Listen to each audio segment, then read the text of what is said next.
Welcome, everyone, to the Union Federation podcast here on the Fandom Podcast Network, where we discuss both Star Trek and the Orville. My name is Kevin. I will be your captain here.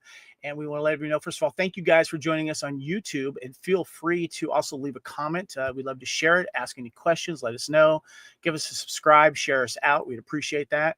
We are here celebrating the Star Trek Q Fan Collective episodes here. This is a 12-episode limited podcast series. This is a Union Federation podcast, both on the Fandom Podcast Network and the BQN. If you're watching the YouTube channel there, please check out the QR code and hit us up on our website there. We got some other great programming on the Fandom Podcast Network. But before we go any further, let's introduce our crew here on this Union Federation starship. With us, of course, we've got the main crew going on here. Kyle can't be with us, but that's okay. I've got the the queen of the BQN. Let's bring in Amy Nelson. What's going on? Well, hello. I'm so excited to be here. How are you doing? Doing good. Good to have you back here. We got a fun show going on for this one here. We'll tease that in a moment here. But let's also bring in the Oracle, the little Miss Science Smarty Pants. Welcome, Haley Stoddard. Hey, Haley, Hello. how are you? Good. How are you? The doctor gave me permission to beam aboard today, and then I got to go back to sick bay. But I'm here and I'm excited. And with us back, one of our regulars here. Appreciate it. Let's bring on Gary. Gary, what's going on, buddy? Forsooth. How art thou, squire and ladies, this pre-winter's eve? Hello. Very good old English. I love that. Let's give a shout out to the chat here. Jim McMahon says, "All hail the queen." There you go. Joel is in there. Hello, everyone. Good to see you, Joel. And Protector Security, good evening. Thank you guys for joining us. Appreciate that. You're in for a good one here. So this is the Union Federation podcast, guys, and I want to tease what's been happening on the Union Federation, because you guys, you're here for the Q episodes of Union Federation, but we have been doing some great stuff. Last year we did Next Generation's every 2-part episode. We also covered the Orville and did crew profiles on all the main cast members. We also did a breakdown of Section 31, and we covered the final season of Star Trek Lower Decks, and we just wrapped up recently Star Trek Strange New World Season 3. But we are discussing the Star Trek Q Fan Collective. This was a DVD set that came out, and we are talking about all of the Q episodes from 1987 to 2001. And we are starting the 5th episode here. Of course, this is Star Trek Next Generation Qpid from 1991. More on that in a second. We got a lot more coming up here. Really excited. And I want to give a shout out to my good friend, Joe Caroni here. He did this really cool poster here that is behind me. And he is at joecaroni.com. Check out all of his other great art there. Good guy there, Joe. And he's also a big fan of other science fiction as well. So I want to give him a shout out, of course, there. All right, now back to Q stuff here. This is the Q Fan Collective, and we're talking about this DVD set here, and the one that I have right here in my hand, right there. All of the episodes that are on there for the Q Fan Collective, and it's basically all the ones from TNG to the one Deep Space Nine and the 3 from Voyager. But we want to remind you guys, if you want to have a little fun and check out the history of Q, check out the first episode we did of Encounter at Farpoint. By the way, that's Josh Pemberton. There you go. What's up, buddy? Good to see you. He's in the chat. Check out the first episode here. We also had fun calling the Q hotline. So make sure you check that out if you missed it. But let's go ahead and get into the first away mission.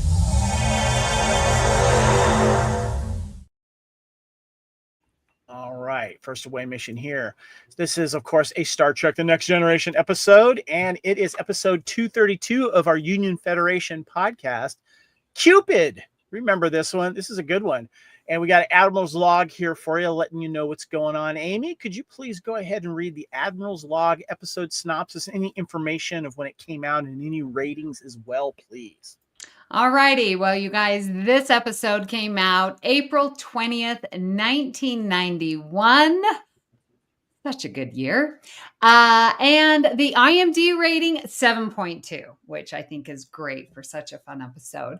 So Captain Jean-Luc Picard and the Enterprise are at Tegus 3, where the captain is scheduled to give the keynote address at a gathering of archaeologists. To his surprise, the attractive Vosh, whom he met while on holiday the year before, is also there and joins him on the Enterprise. The usually reserved and private Picard has never made mention of his holiday adventure with Vosh, and some of the crew, including Dr. Crusher and Commander Riker, are quite keen to learn more about their captain's private life. While Picard is a bit annoyed at Vosh's arrival, he is downright angry at the sudden arrival of Q. Q is claiming that he owes Picard a debt for helping him back with the Continuum. He decides to repay it by illustrating to Picard the pitfalls of getting involved with someone, placing them all in a fantasy world when Q transforms the Enterprise crew into Robin Hood and his merry men. Where Picard is Robin Hood, Vosh is Maid Marian, and Q is the Sheriff of Nottingham. Really good, really fun scenes in this one. I can't wait to get into this one. But before we go any further, though, here on the Qpid episode of Star Trek The Next Generation Q episodes, let's go ahead and do a little bit of Star Trek trivia here.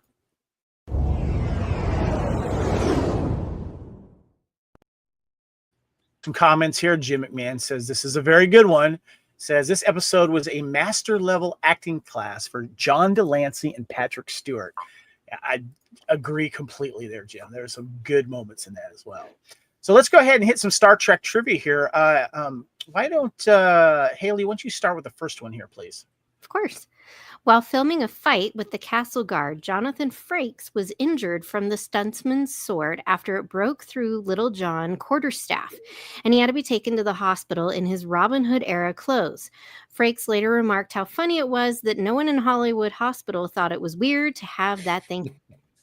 I feel like they get all kinds of weird costume people at the Hollywood Hospital, you know. I just recently was down there on Melrose where they shoot these, where they were shooting these Star Trek things on the Paramount lot.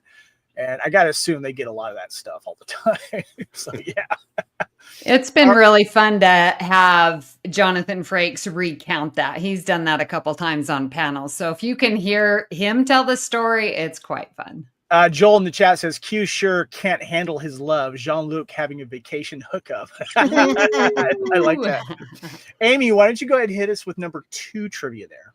All right, where the scene where Worf grabs the mandolin from Geordi and smashes it against a tree is a takeoff of the scene from National Lampoon's Animal House in 1978, where John Belushi's character grabs the guitar from the folk singer on the stairs of the frat house and smashes it against the wall. He then sheepishly apologizes for his actions, as does Worf. Okay, so I don't know. I remember this scene in this movie very well. I love that movie. Haley, you're laughing here. What's funny about this movie, it might be the first one to zero in on the musician that would always be at the party that would break out the guitar, try to impress some chicks or something. And this is kind of a thing with like teen movies and party movies. And then like, I remember they were making fun of it, I think in like Not Another Teen Movie or something like that. But that's always like this trope. And I think Animal House was the first one to really kind of have fun with this in this way. And I didn't get that when I first saw this episode, but then when I rewatched it, I'm like, I wonder if that's from that. Do you remember that, Gary?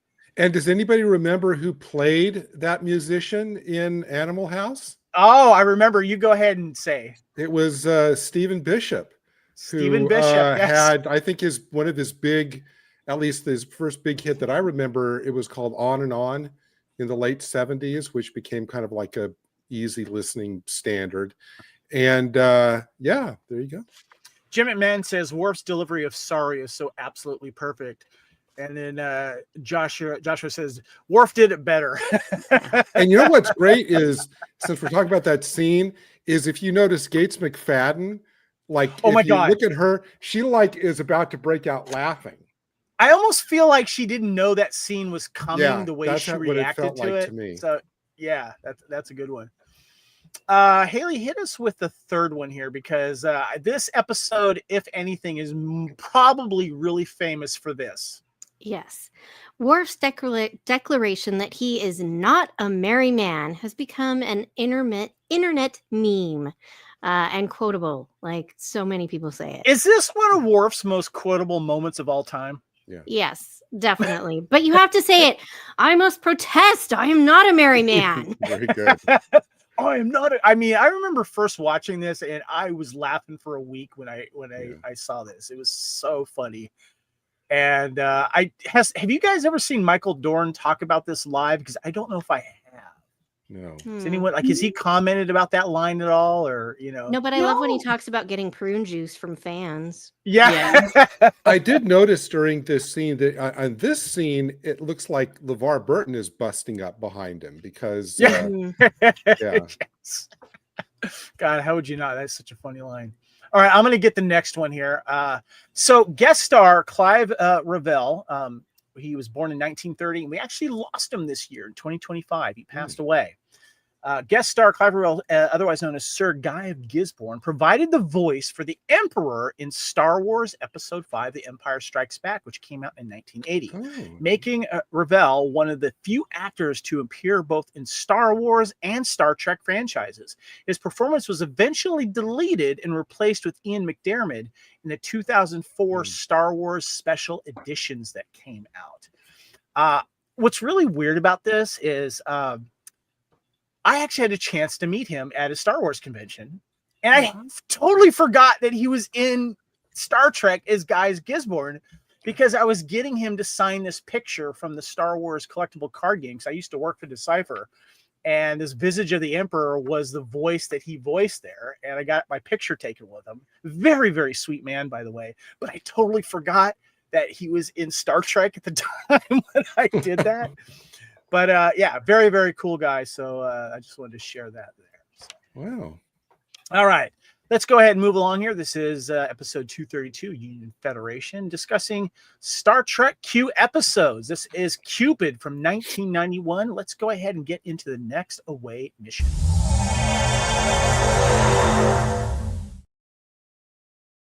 Start with the first, of course, our first mission report here, guys. And we decided to switch things up a little bit after a great idea by our counselor, Amy, here, about how there's a lot of great quotes in these Q episodes. So what we're going to be talking about is what we call the Q quotes. Now, the Q quotes can also be from other members, cast members, or some good quotes from Q themselves.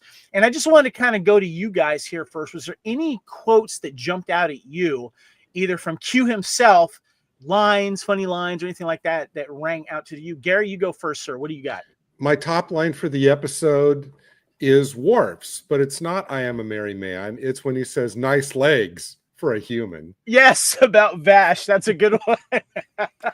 That's funny, because I was going to say the same thing, because it is so typical of Worf. Remember, it's, you guys will fill it in for me. Good tea, nice house, or, something just like that. And it's like, nice legs for a human. It's like, he'll say these little things that's just so typical Worf. Love his one-liners. Jim McMahon in the chat says red is so Worf's color. I agree with you. That's a good one there. I'm going to start with Vash saying that's the problem with being such a well-known liar. Even when I'm telling the truth, no one believes me. I love in the beginning when Q claims to be indebted to Picard. Q says, "Without your assistance on our last encounter, I would never survive. I would have taken my own life, but for you." And Picard says, "We all make mistakes." Yes, Amy. All right, so it's talking about Q when it's Picard and Riker, and Picard's like, he wants to do something nice for me. And Riker's like, I'll alert the crew. I'm like, yes, everyone get on alert. That's when you know that they're a tight crew, when Riker's like, I know what to do next. I'm alert the crew. Yeah. So, I'll tell everybody. I love when Q goes to Jean-Luc. It's wonderful to see you again. How about a big hug? And he puts his feet up on Picard's desk. Well, don't just stand there. Say something. Picard says, get out of my chair. That was a good one. Another fun Q line I thought was where he's sitting on the couch and he tells Picard, "You're the most impossible person to buy a gift for." That is a good one. That was a good one. The other one I like too is where Q says, he says, I have such high hopes for you, Picard. I thought you were a bit more evolved than the rest of the species, but now I realize you're just as weak as all others. Still, it pains me to see that the great Jean-Luc Picard brought down by a woman. Picard is alarmed. What woman? Ha ha, don't play coy with me, Captain. I witnessed your little spat with Vash. Nor will I soon forget the look of anguish on your face, the pain, the misery. If I didn't know better, I would have thought you were already married. So mine's not a quote. Mine is a face. It's an expression. When Picard is sitting down having tea, having, breakfast or whatever with Vosh, and his door chimes, and he realizes that he forgot that he and Beverly have tea. Yeah. And then his face, you just immediately, he's just like, yeah. I'm sorry, what was that, Haley? Can't say it. Yeah. I'll say it in German. Scheisse! Yeah, and then, he gets up and he like tentatively gets up and goes and answers the door. And Gates is just like, oh, why, hello. Josh nice says to something. Meet you. Josh brought up a good point. I want to share this. He says, this was also the episode that established how Picard was so private about his relationships, which showed him again later with Lieutenant Commander Darren. He never told the crew about Vash.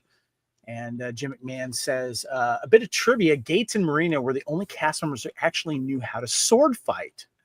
And then Jim says, Picard looked so uncomfortable in that scene where Vash and Beverly meet. Great classic scene, as you alluded to. Yes, Gary. Okay, I have to protest. I didn't know that bit of trivia that Jim gave us about that Gates Marina knew. Why then did they not let them? Why did they have the standard, oh, I'm going to crack a vase over the head of one of the, which is like so cliche. Right. I'm now really annoyed that they didn't get swords and were shown to do that. Absolutely, they should have done that. Agree. Definitely. Great question. Sometimes we know not to ask why, because we know why. Yeah. Yes. Yeah, women can't sword fight. Well, it would have been better if they had. Agreed. Jim says it. Sexism of the 90s is his guess. Yes. Yeah. Yep. No, 100%. Definitely. All right, guys, let's go ahead and get into the first mission report. That was a fun bit of quotes there. Let's get into the first mission report.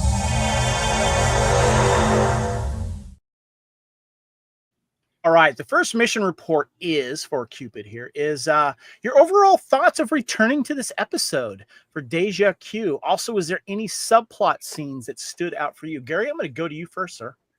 Just a couple things. I thought that as I was watching this last night, I had actually thought that the Robin Hood stuff was in more of the episode, because it got about almost halfway through it and they just became Robin Hood. And I thought for some reason my memory of this episode was that they were in Sherwood Forest a lot longer, and that the setup wasn't so long. The second is that I was really impressed with Patrick Stewart's ability to basically do kind of romantic comedy, which was that scene that we talked about before.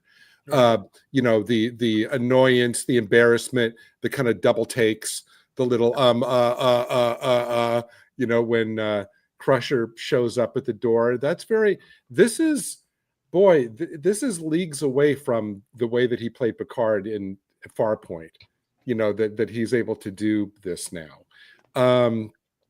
I loved how Riker was so the quintessential William Riker. The minute Vosh walks in a 10 forward, he's like, whoa, he does that double take, and then he's right on her when Beverly goes. This was just a lot of really fun stuff in this. Yeah, especially when he makes the comment about the stars and all that stuff. It was pretty funny. Amy, what are your thoughts of returning to this episode, and what about any subplot scenes that stand out for you? Well, I like these bits of Q episodes that we're focusing on, because the past few have been just really comedic. Like, they're building Q to be the funny man, and we're seeing it, and it's progressively getting better and better with the jokes landing with the appropriate timing, especially with all the crew. So it's sort of reaching this high point of comedy and Q and the crew. And I love the interaction that we get with all of the crew. I'm not a Vosh fan, so I don't tend to rewatch it, even though if I had to pick one, it would be this one over Captain's Holiday. So yeah, those are my thoughts. Gotcha. All right, Haley, what about you? What was like returning this episode for you, and any other subplots that pop out at you? Yeah, I enjoy this one just because it also then I want to turn around and watch Robin Hood Men in Tights. We are manly men, men in tights. And so I enjoy this episode. It is really fun. I am also like Amy. I am not Team Vosh.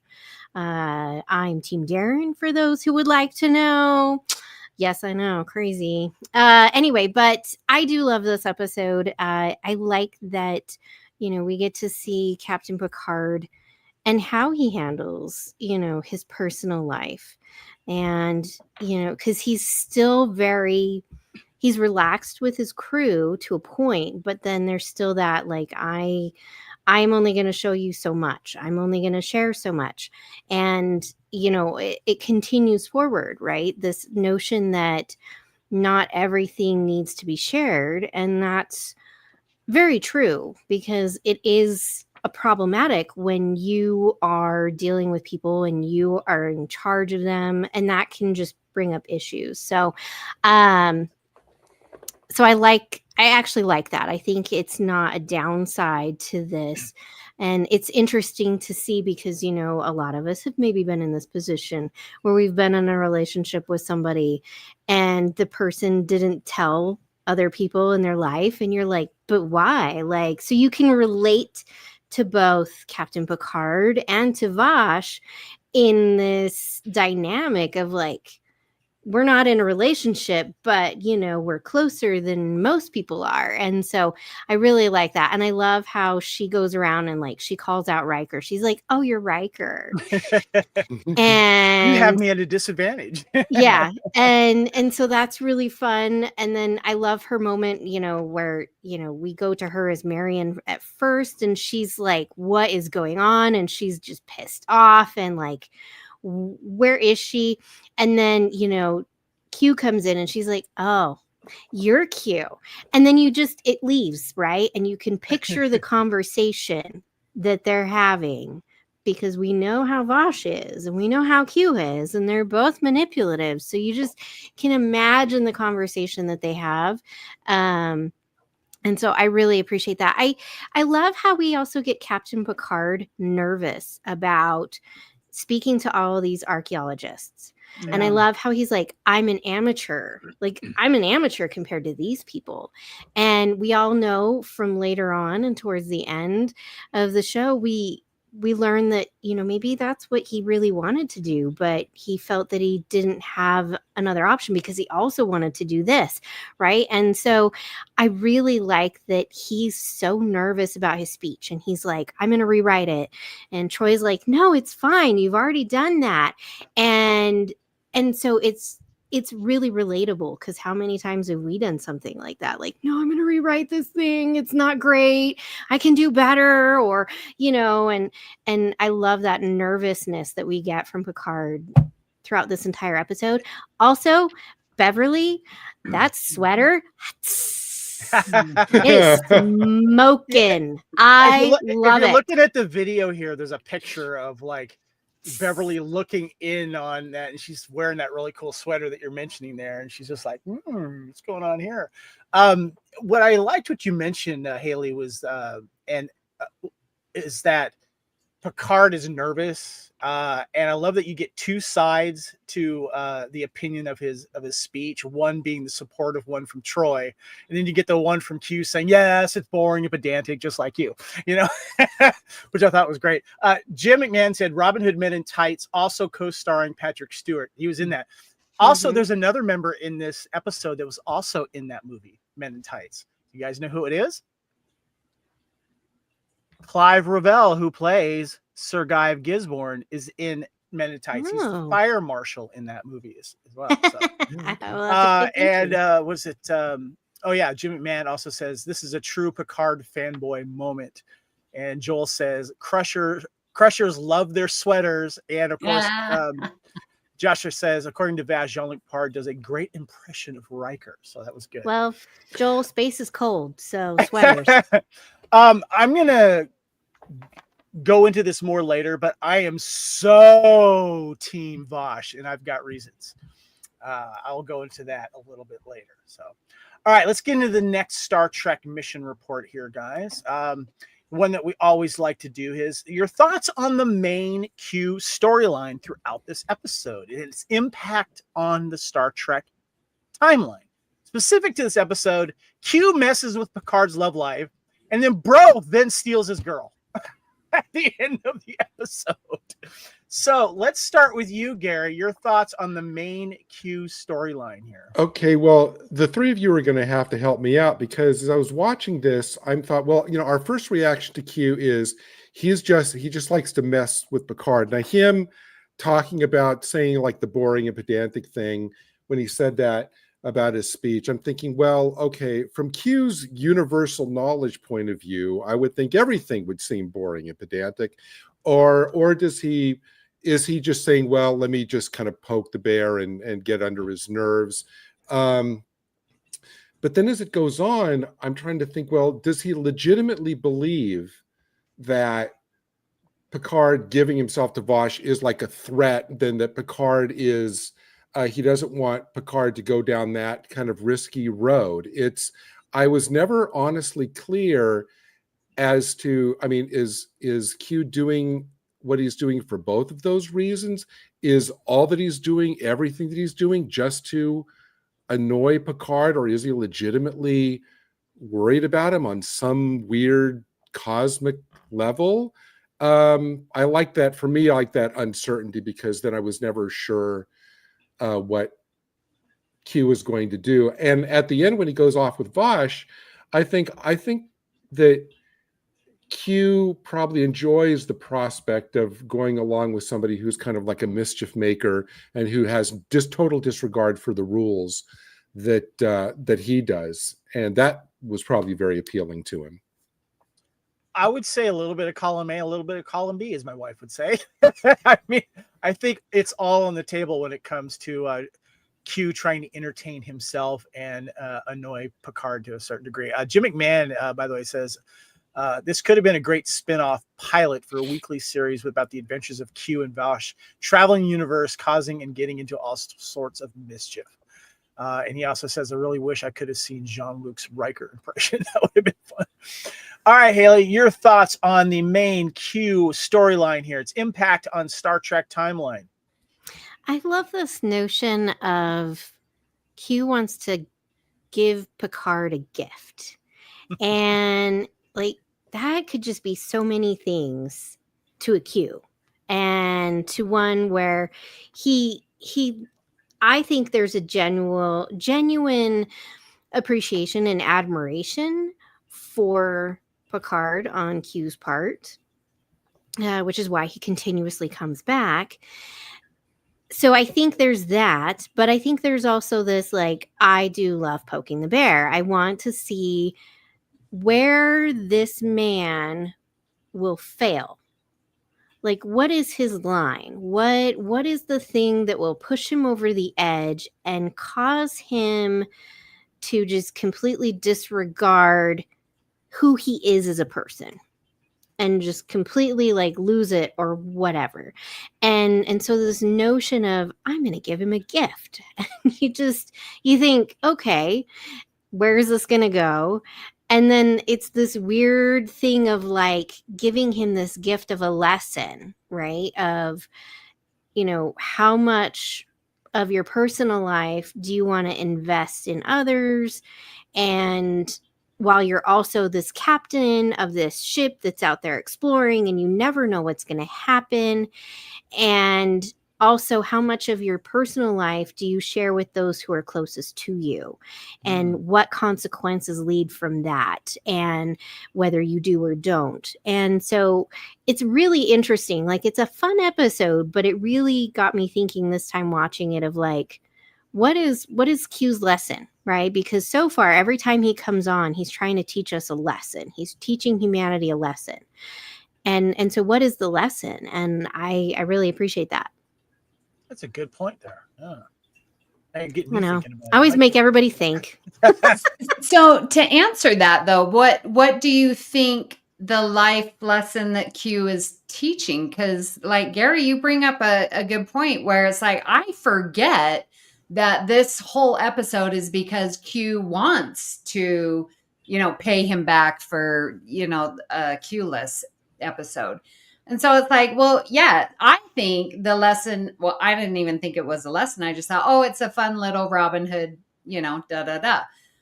But now to your point, I wish that maybe they would have, 80s are really known for, the after school special lesson of the day, so yeah. They could have sort of followed up on the tail end and said, all right, Picard, I hope you enjoyed your life lesson of ABC. Yeah. And so it's almost dropped off that this plot, which is a great, I think, growth for Q himself, wanting to give something to, and of course, Test and humanity. So I think there is a little bit of something missing, at least for me. I wish that would have been a little bit stronger. So Haley, what do you think the life lesson is for this? I think, Picard kind of learns, okay, if someone wants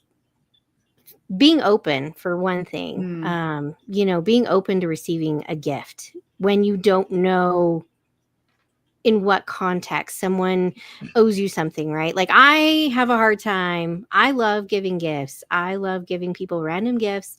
When it comes to it myself, it makes me feel uncomfortable. And I understand that. And so like, you can maybe say there's a little bit of that in here. You can also say, hey, like there's a lesson in, I'm going to learn and understand that, how much I choose to keep private can affect others, right? So, the main cast, the main crew gets sucked into this Robin Hood story with Picard and Vosh. And so far, the only people that have met Vosh really is, Riker and Dr. Crusher. Everyone else has kind of just peripherally met her. Mm-hmm. And she's been walking around. And so there's really this notion of, okay, my crew can be in danger because we know Q likes to not play with safety buttons. Mm-hmm. So the safety features are typically not on. So I am putting my crew, not just myself, but my crew at risk because I chose to keep something private. So I think there's a degree of how much do I share and let people know versus how much do I not? Do I just keep it all to myself? Or do we allow people to know something because it could lead to some kind of damage, whether that's in a relationship. I mean, she might not have said anything to Riker, and she might have gone and hit on Riker, even knowing, right? And so, I mean, there's a whole thing. And so I think there's that little bit of lesson of, do you keep yourself completely closed off and shut off from everybody, or do you allow at least a little bit, especially if it's going to be something that could potentially cause some damage? Well said. There you go. Wow. Amy, did you have any other things you wanted to expand on that? Yeah. Okay. So I kind of just came to me now when you guys were talking and, giving your thoughts about Vosh as well. So when I was watching this again, I started to realize too, and then listening to you guys, that I don't know if they had any other plans to bring Vosh back as another, to continue this relationship with Captain at all and have another archaeology adventure. I kind of feel that this episode kind of puts the end to their relationship to a certain degree, even though they have a final kiss goodbye. But I think Picard even though he cares for her, he doesn't want anything to happen to her. I still feel that, knowing the type of person that she is, and that she can lie and not always tell the truth. And of course she'll plunder some artifacts and sell them and stuff like that. That's a type of person that I don't think that Picard would eventually end up with. He might have one final fling with her, but I feel like this was kind of it. Right. And obviously we get to see her again, in Deep Space Nine, and we'll get into that episode later, of course. But her, working with Quark and Ferengi was a great little side story on that. But I feel like I think this relationship has kind of run its course to a certain degree. But there is especially since she's willing to partner up with Q at the end, of all people, and to see what else is out there. But I think it just kind of reminds me of what Jim said earlier, that I would have loved to have seen either maybe just an episode with just them two if we didn't get a series. That would have definitely been entertaining there. So yeah, Gary. I do though think that it was very interesting that they played it that Vosh was legitimately hurt by the fact that Jean-Luc totally never mentioned, didn't in her eyes didn't consider her important enough to mention to the crew. I don't think it's because she was just trying to embarrass him with that scene at the door with Beverly or with Riker. They played it like that she was really was that a big strike against the Captain in her mind, maybe? Yeah. Well, but that the fact that, I think it to me, it said a lot about what she legitimately felt for him, because if he was just a fling to her, that it was like one great weekend, now off to the next adventure, boom, maybe I'll think about him if he crosses my mind sometime. She wouldn't have reacted like she did in this episode, asking every single one of the crew, did he ever mention me? She wouldn't care. So, I mean, speaking as man, I mean, Haley, maybe you might say that I'm just misreading it, but it just seemed to me that she wouldn't do that. She wouldn't be doing what she was doing around the ship if she didn't honestly care about Picard. Amy? Yeah, so that's very interesting, because I have issue with that. Like, why would she be he didn't talk about me? Okay, first of all, that's a little insecure. But to your point, do you think that she wanted more, arranged to be at the at Tegas 3 so that she could specifically get with Picard and continue this relationship? I think they left it vague. Because I did not feel any of that from Captain's Holiday. She's just a, independent woman and can have a fling and move on. I did not even get any type of real emotion. But to your point, she says that and you're like, wow, maybe she did want him. Has she told her friends about, oh, I met this captain. Da, da, da, da, da. I'm just wondering what is that? Because here's the thing, and again, this may be massively reading into the scene. I think about the scene at the reception with Troy, right? And Troy seems legitimately, but you've got to understand that he's this.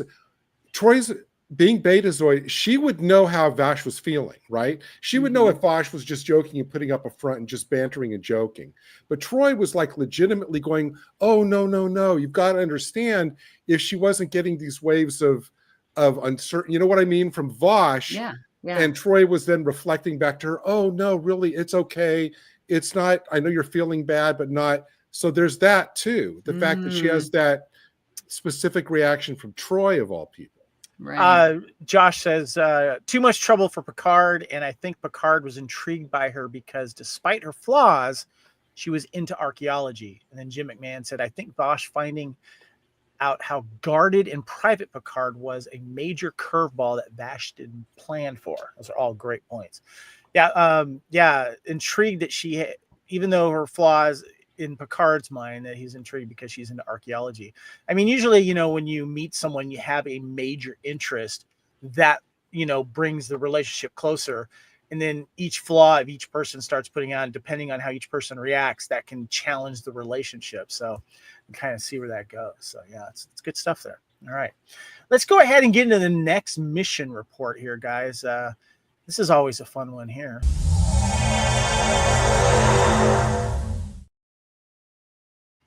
So as we do these Q episodes, we always like to ask, what is the best or most memorable Q moment? Is there a Q scene or character moment that best stands out to you in this episode? I'm just going to mention one little thing, and I might go on later on a couple other ones. But after rewatching it, I forgot about where Picard goes in to talk to Vash, and you think he's going to kind of apologize, and then he gets distracted by seeing her maps and her digging equipment. And then it kind of changes the direction of the mood of the room. And then they kind of are mad at each other. And then he goes away, and you see her kind of slump in the chair, and you see Q just stick his head out from the top of the ceiling. I totally forgot about that one. I should have gotten a screenshot for that one. Amy, let's go back to you here. What is your favorite Q scene or character moment that stands out for you involving Q here? All right. Well, if you're watching the YouTube, you can see the picture. I love when Q and Picard are in bed together. It's my favorite. Yes.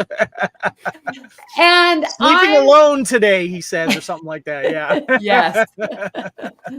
And I said at the first Q episode, I love the sparkle when the Q happens. And at the beginning, when they're all listening to Picard, do his keynote speech, and one by one they each turn, and the beautiful special effect, I absolutely love. But that slow burn and lead up, and their faces where they're like, you got a little something on your head, just that slow burn where you're like, all right, this is going to be a great episode. I just feel that lead up to the castle and storming the castle and everything, like that's my favorite. Of course, Troy and Beverly Crusher fighting. But that lead up really gets the anticipation going, which I think sets the episode to be super, super fun. Good call. Haley, what is your favorite Q scene or character moment that stands out for you in this episode? Well, first off, Jim just said something, and I'm going to totally agree with him. Data goes to say something, and he holds up a ham. Turkey leg. And he's like, wait, what? That was great. I really appreciate him playing the Sheriff of Nottingham. And, he's manipulating the players, but then he's also saying, he comes and he says, I've set this up so that it's a life of its own. He's not in control. He's not in charge of it. And the story's going to go wherever it goes. And I love when he's like surprised, like he gets surprised by Vosh because she's like, I'm going to marry Sir Guy. And Sir Guy's like, yeah, she's marrying me. And he's like, that wasn't supposed to happen. Like she's supposed to be rescued by Picard. Like this is not what like his little surprises, I think, to that was great because he could have easily set up it to follow exactly how he wanted, but he didn't. And so I really love that. And I love his like dismay of like the end. And he's sitting there and he's like, fine, just take their heads off. He's like, it's your turn, Sir Guy. Just like defeated a little bit. It's great. I want to give a shout out. Joel said earlier, always in bed together, Picard and Q. Don't they have that scene also in that we're going to be talking about coming up with Tapestry? Tapestry. Yeah, Mm-hmm. scene there. And Jim says Q was a peeping Q after the argument between Vosh and Picard. And Jim also said Data had the best reaction in that scene. Yeah, that's great. All right, Gary, what is your favorite Q scene or character moment? Well, mine would also be one of the pictures that you have up, which was Q's first entrance as the Sheriff of Nottingham. Just the theatricality of it. You know, you hear the hoofbeats before the Flash appears, and he actually appears on the horse. And I mean, what he's wearing, and you know, the horse itself, and his threat about, you know, you and your men can hang out here in the forest enjoying this sylvan glade, or you can actually come and you know, do what you're supposed to do, which is rescue Maid Marian. And to Haley's point about the fact that he's putting this in motion and not having control of it, I was thinking, okay, so now Q is like Mr. Rourke on Fantasy Island. He can set the fantasies in motion, but then he has no idea how they're going to play out. He'll step in if like somebody's going to die. And I was actually wondering if things had gotten to a point where the axe was coming down, would Q stop things at that moment? But I thought it was very intriguing, Haley, like you said, about how he sets it off, but then has no idea how it's going to go. But I just love, like I said, I just love the theatricality of his entrance. It's like, boy, he knows how to make an entrance. Well, and I think just to add on real quick with what you're saying, like with Vosh's, like, oh yeah, I'm gonna marry him. I think that comment like intrigued Q. It's like, I'm not used to being surprised by you pee on humans, you know? And for her to flip that was like, oh, and so I think that's why he's runs off with her at the end. The moments that stood out for me for the Q moments are when Q is realizing who Vash really is. And I think there's a really funny moment. It's kind of subtle where he realizes from Guy of Gisborne, because, you know, remember Q says that he's letting this scenario play out by itself. He's not manipulating anything else. All he says is, you got to try to rescue her, otherwise she's going to die by beheading. And, you know, and so there's the rescue attempt. But I love the fact that Vosh realizes, like, oh wait, I'm the one that's going to be executed, and she plays up to Guy of Gisborne and agrees to marry him. And you could tell that Q's like, wait, what? So he's surprised by that. And then like there's that other moment too where he goes, oh, you are so good. And you can tell that Q is getting he's getting a little crush on Vosh, or you know what I mean? There's something going on there to what leads to the end of the episode. And so I like that is some really nice moments between Q and Vosh there. And I feel like when it verbally and scheming wise, Vash is almost up, is pretty much on par with Q, other than the fact that she doesn't have Q powers. So I feel like if they were both like, you know, Q, you know, he didn't have his powers, I feel like they would still have some moments together and have some fun together, I feel. So definitely. Jim says, clearly Vash's independent streak was Q's unexpected curveball. So yeah, there you go. All right, well, let's go ahead and get into the final mission report here, guys. And I'll go ahead and get this in here. There we go. Now, the final mission report, I have one to offer to the table here, but I wanted to let you guys know if there's another topic that we didn't cover. And Gary, you alluded to earlier, you did have another thing you wanted to bring up for this final topic, right? It's just really more of an offhand comment. It actually kind of follows through with some of what we were saying. Okay. I guess this would be, Kevin, when you asked, like, how are we reacting to seeing this again? And the one thing that that kind of leapt to my mind. As we all have been saying, this was like a big fun, lighthearted, offbeat, theatrical episode. And at the end, when Vosh leaves after their kiss, they're just kind of standing like apart. And the last line is just when Vosh goes, "Goodbye, Jean-Luc," and that's the end. And I've got to be honest with you, my first reaction was, well, that was kind of a flat ending. As a last line, that just kind of lays there and dies, "Goodbye, Jean-Luc," really. And I thought what they should have done just leaped to my mind instantly, and I can't believe they didn't do it, because it would have been more in tone with the episode. She should have looked at him, and instead of going, "Goodbye, Jean-Luc," boom, cue, end music. She should have looked at him and went, "Goodbye, Robin." That would have been much more like a last little twinkle, and Picard could have smiled, and that would have been a little bit more of a lighter kind of fun, and just going, "Goodbye, Jean-Luc," which to me was just flat.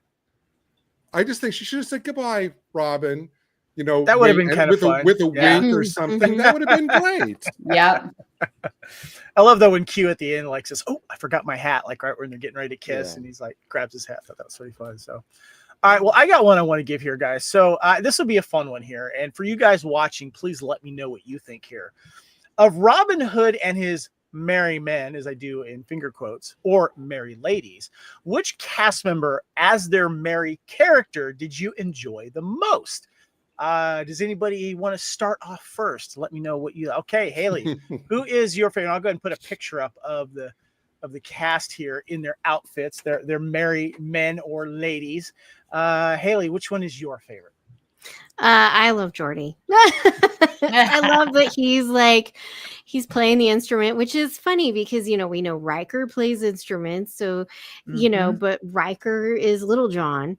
And so I love that Geordi, as the engineers, he's sitting there playing the little guitar, the lute, whatever it is. I love it. And I love that his shirt is all patterned and funky and stuff like that. Like it's got a little bit of I don't know how to put it, but yeah, it's got that. I don't know. Anyway, I love it. Jim McMahon chimed in, says, "I like the scene where Picard and Vash go in for a kiss at the end, but Q tries to stay and watch, and they both give him the death stare." That's funny.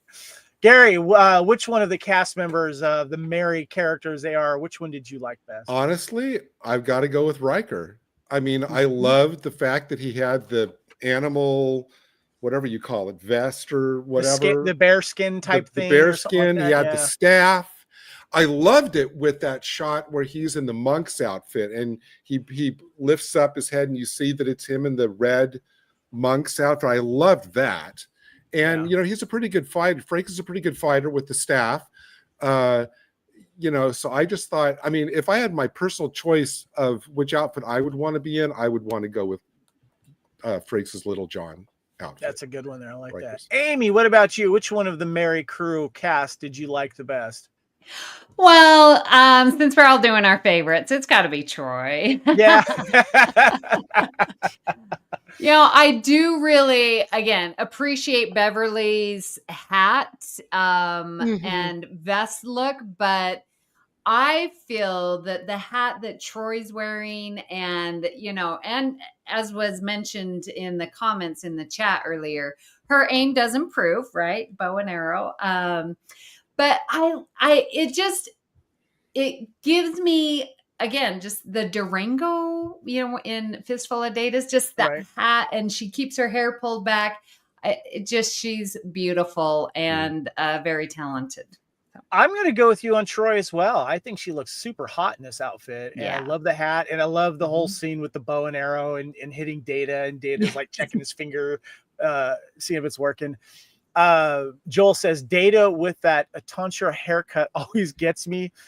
Friar Tuck, Data is mine," Jim said. And Josh says he almost says Data for me as well. So some votes for Data. Good stuff there. Okay. All right, guys, well, let's get into the final mission report here. We're going to be talking about the cast.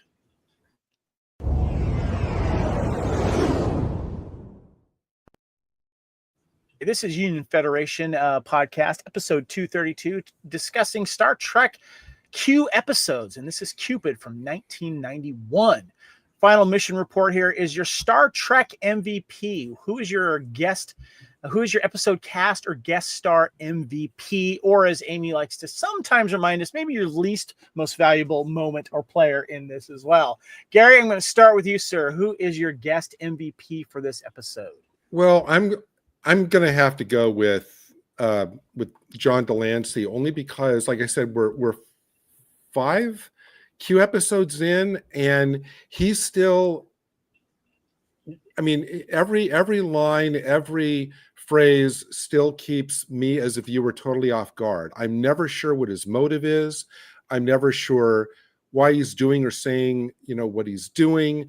And after 5 episodes as a guest star, in whatever show comes a little bit of, predictability. I mean, you may like seeing him again, but to be this far into his appearances and still have that, be a complete enigma, I think is a credit to him. And like I said before, with the whole Sheriff of Nottingham thing, and the fact that what does he grab that one serving woman for a kiss or a slapper or something? It's like, wow, why does you remember when that woman is bringing the food in? Oh yeah, he kissed, yeah, and it's like, wow, he's really getting into this whole role play thing.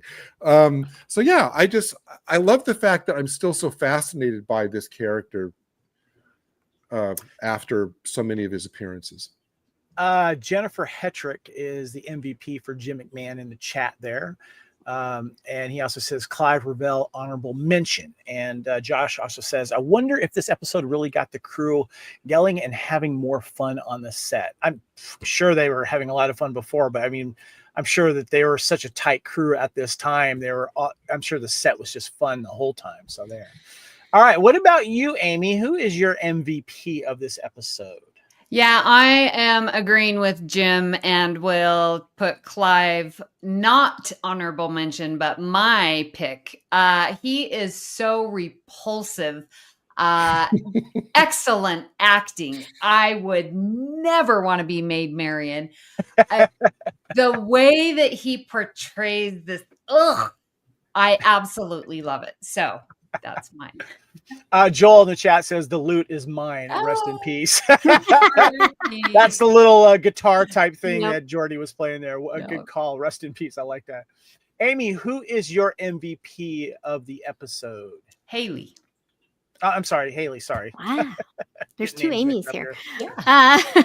Sorry, Haley. Who is your MVP? My MVP is Captain Picard, actually. I think,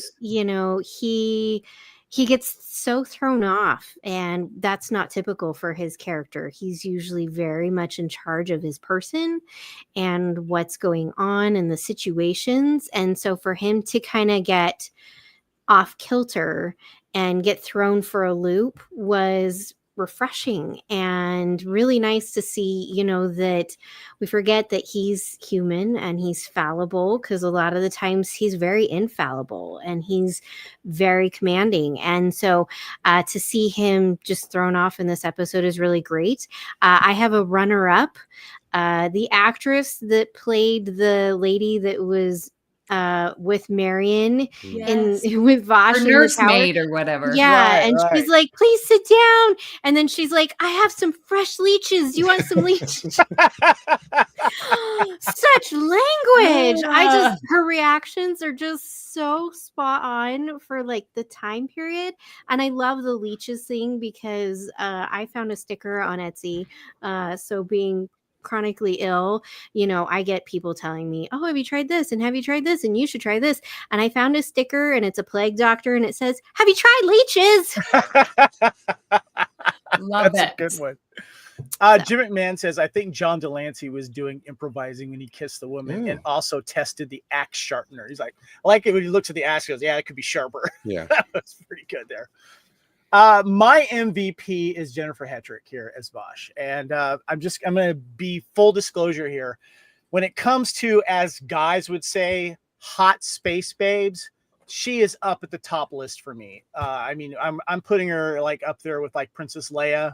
and many, many others. When it comes to Star Trek guest stars and attractiveness that I am fully attracted to and still attracted to, it's Jennifer Hetrick as Vash. There's something about her character and her sitting in the captain's chair with that cute little like space skirt that she's got on. Freaking hot.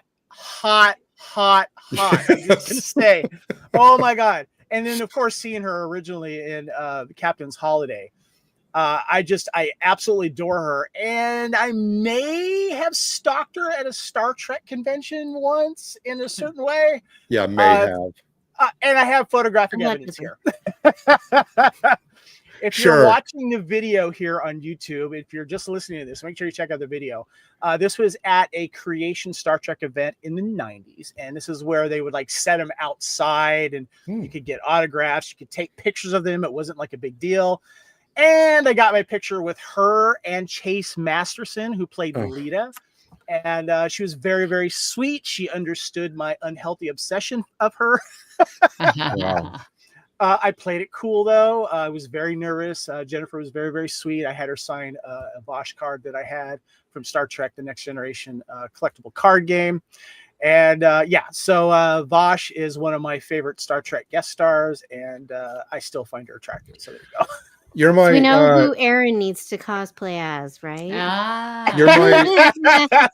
After with that photo on the left, Kevin, you're my new hero. You're my. You mean role in model. between Vosh and yes, Lita? You're my role model now. Yeah. Good. That's times. awesome. Yeah. Great times there. So You know, one last thing I wanted to say in that great captain's chair picture that you had up. The one great thing for me, and that scene, in addition to the actual shot of her sitting in the chair, is I think the best reaction of this is Riker looks there and he's kind of incredulous but amused, and Worf is like, what? It's like, Commander, can I throw her off the bridge? And Riker is so casual about it. He does the Riker eyebrow lift and the smile, and he just thinks this is the funniest thing in the world. Worf is like beside himself for the busting of the protocol. And the reaction is seen later when Picard comes out of the ready room and sees her sitting in the captain's chair. I'm just saying, it's a pretty sexy scene, if you ask me, for Star Trek purposes. I'm just going to leave it at that. I mean, Riker just saying fascinating woman. It's like, dude, that's the understatement of the year. Yeah, Jennifer Hetrick. There you go. Love you. Wow. All right, guys. Let's wait. Who do we got a comment here? Jim McMahon says Riker knows the horror. No, Jim McMahon says Riker had the biggest grin on his face, and Joel says Riker knows the horror gun worked. Oh yeah. Oh yeah. All right, guys. Let's go ahead and wrap things up here.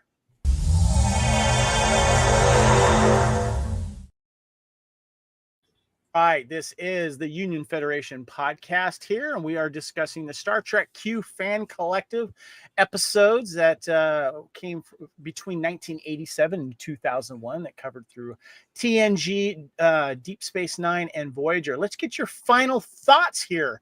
Gary, let's start with you. Well, I can't add to that amazing tribute you just gave. I agreed about 1,000% with every word that you just said. You mean that stalker take that I just did? Well, I'll call it a tribute. Thank you. You know, but no, this was a great, like, fun episode. This could have easily gone like too far into kind of farce or pastiche or whatever, but it didn't do. I mean, it was.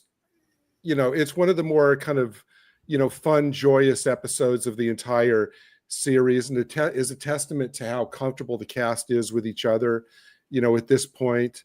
And I actually think this is a high point of the Q run so far. That's a good point. There you go. And Gary, how can we reach out to you? Where can people find you?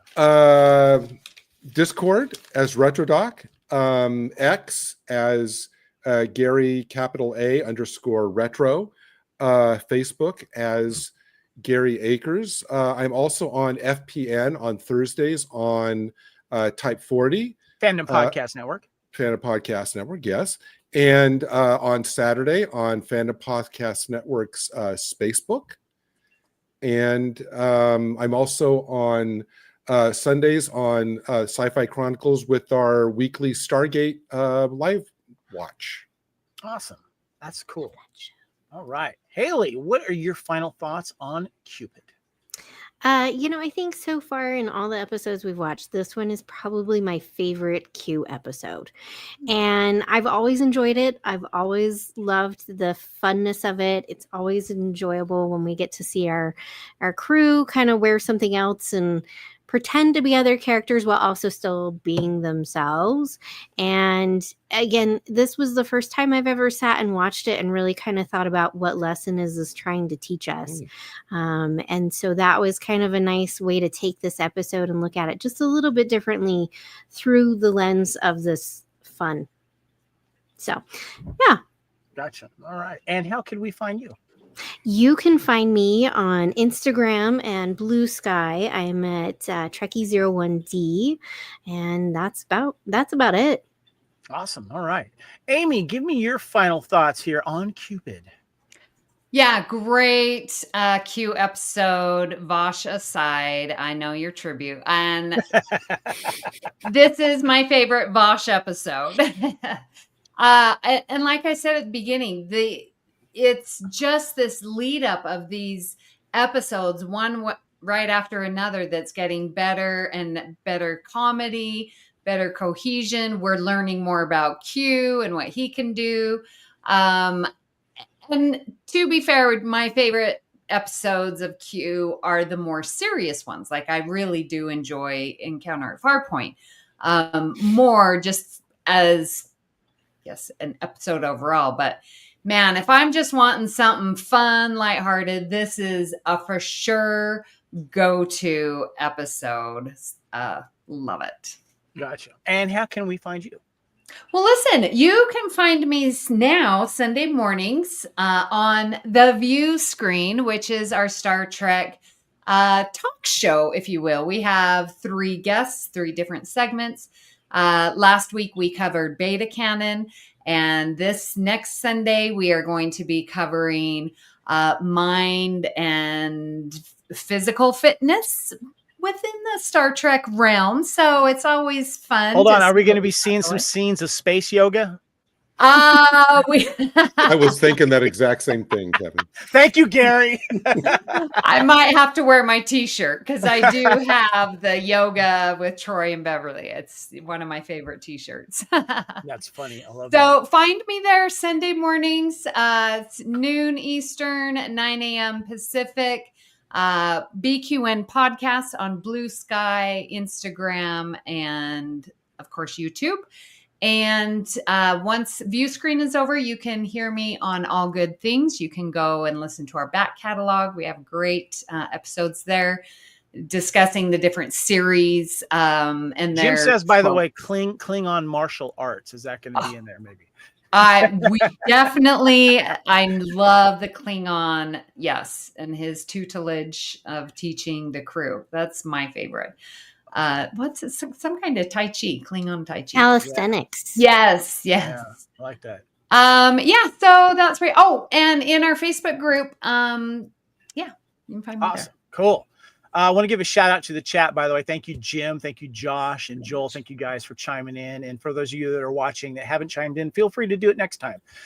So yeah, check us out and please subscribe. And you guys get notifications of our shows on YouTube. Check out the Fandom Podcast Network. You can also find Fandom Podcast Network on Instagram as well as Union Federation.